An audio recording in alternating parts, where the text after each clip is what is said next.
Y'all ever run into issues deciding whose turn it is to do the dishes after a nice home cooked meal? I give you the dish decider.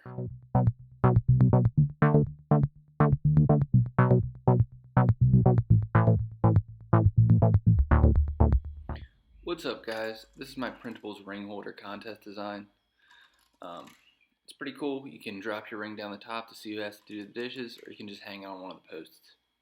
When you're printing this design, I recommend doing it at least 10% infill with extra shells to ensure that those posts are strong enough, and make sure that your printer's really dialed in so that the print head doesn't accidentally break off one of those posts. Also, I made this somewhat smaller so that it will fit on a Creality Ender 3 print bed, so that's at 220 by 220 millimeter. But if you want, you can scale this up a little bit so you can use larger rings. I've also included an STL file for these rings that you're seeing me use in this video if you don't want to use your actual rings.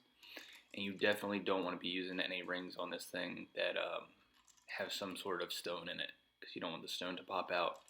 And be careful not to have it too close to the sink. As you can see, once in a while they'll fall off.